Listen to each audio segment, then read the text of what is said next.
Hello viewers, আসসালামু আলাইকুম। Welcome to my page স্বপ্নাস blog and cooking. আজকে আমি বাসায় মাছ রান্না করেছিলাম, তো চিন্তা করলাম আপনাদের সাথে শেয়ার করি। তো মাছের জন্য যা যা লাগছে তা হচ্ছে কাঁচা কাঁচা পেঁয়াজ কুচি করে কাটা, রসুন, টমেটো, কাঁচামরিচ, ধনেপাতা। আর এখানে আমি মাছ নিয়েছি তেলাপিয়া মাছ এবং প্রয়োজনীয় মশলা। তো আজকে আমি চিন্তা করেছি মাছগুলো একটু রসা ভুনা করে রান্না করব, তাই মাছগুলো আমি একটু ভেজে নেব চিন্তা করেছি। তো এখানে আমি নিয়ে নিচ্ছি সামান্য পরিমাণে হলুদ গুঁড়ো, পরিমাণ মতো লবণ,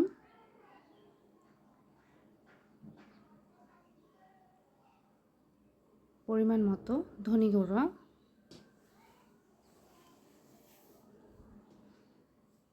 আর খুবই অল্প পরিমাণে লাল মরিচের গুঁড়ো। সবগুলো দিয়ে আমি সবগুলো উপকরণ আমি মাছগুলোর সাথে ভালোভাবে মেখে নিচ্ছি।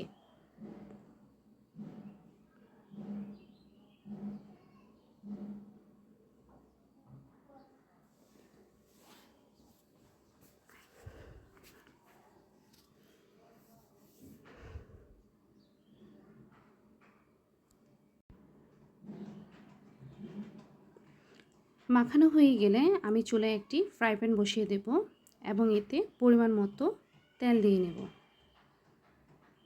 তেলটা গরম হয়ে আসলে এতে আমি একে একে মাছগুলো দিয়ে ফ্রাই করে নেব।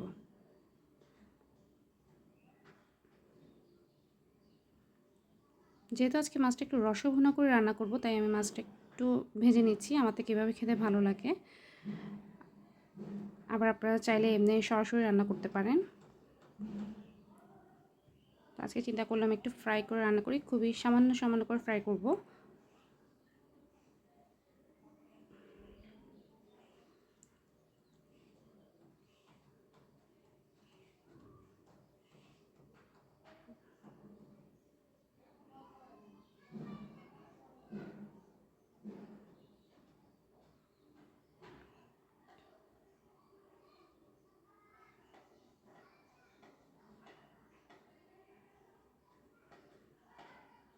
এক পিঠ ভাজা হয়ে গেলে আমি অন্য পিঠে উল্টে দেব।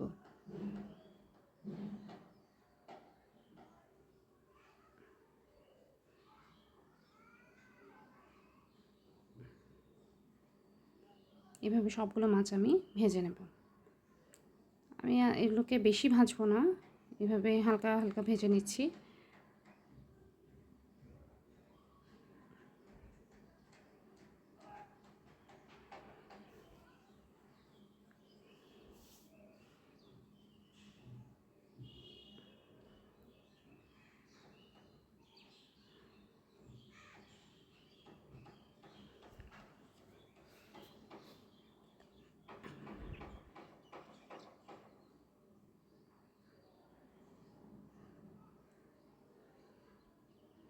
এই মাছগুলো ভাজা হয়ে গেলে আমি আরও মাছ যেগুলো আছে সেগুলো একইভাবে ভেজে নেব।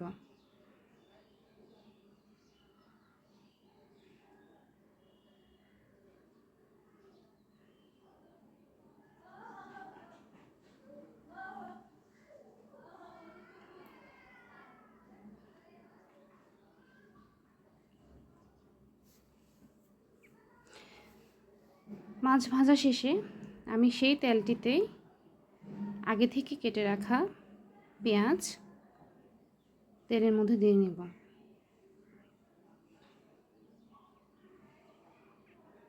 সাথে দিয়ে নেব রসুন,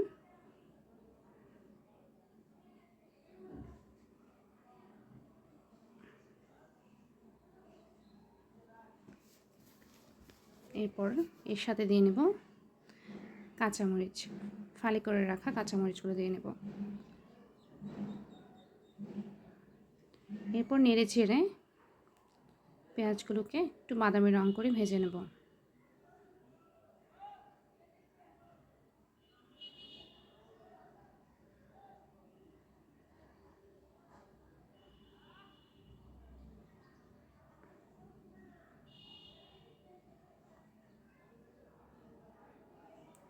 ভাজা হয়ে গেলে এতে আমি লাল মরিচের গুঁড়ো 2 চামচের মতো,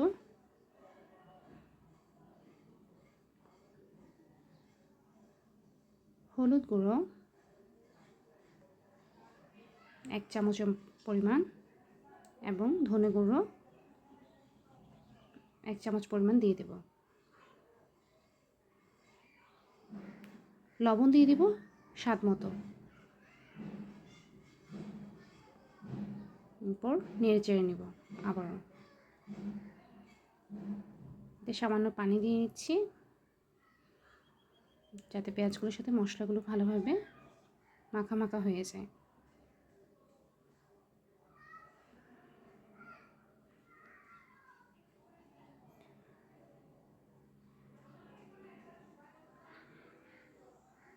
সামান্য পরিমাণ টমেটো দিয়ে নিচ্ছি।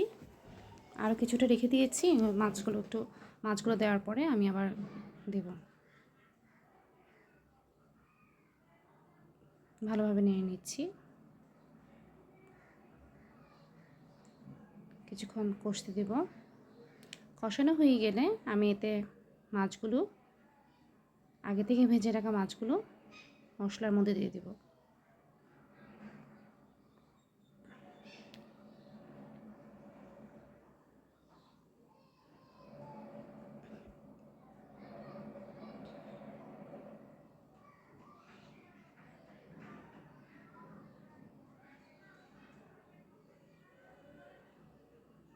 যারা যারা এখনও পর্যন্ত আমার পেজটাকে লাইক এবং ফলো করেননি তারা সবাই আমার পেজটাতে লাইক এবং ফলো করে সাথে থাকবেন।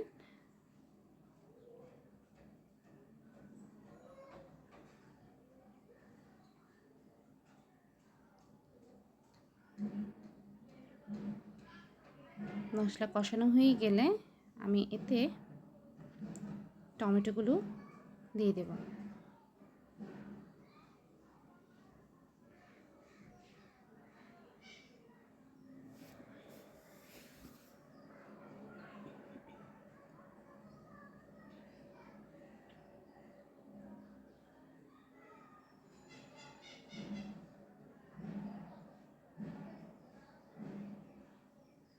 ঢাকনা দিয়ে দেব কিছুক্ষণের জন্য। যখন মাছগুলো ভালোভাবে কষে যাবে তখন এতে সামান্য পরিমাণে পানি দিয়ে নেব।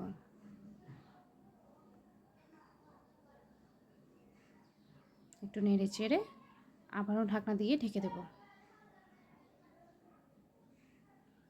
একটু আমার থেকে মনে হয়েছে একটু পানি কম হয়েছে, অর্থাৎ ঝোলটা একটু কম হয়েছে, তাই আমি আবারও একটু সামান্য পরিমাণে পানি দিয়ে নিয়েছি। আবারও ঢাকনা দিয়ে ঢেকে দিচ্ছি। কিছুক্ষণ পরে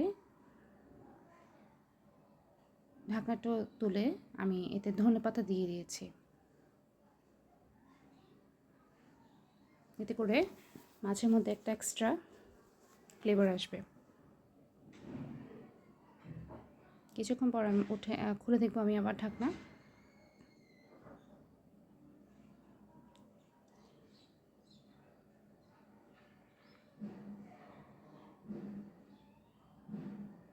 তো বেশ হয়ে গেছে আমাদের মাছ রান্না।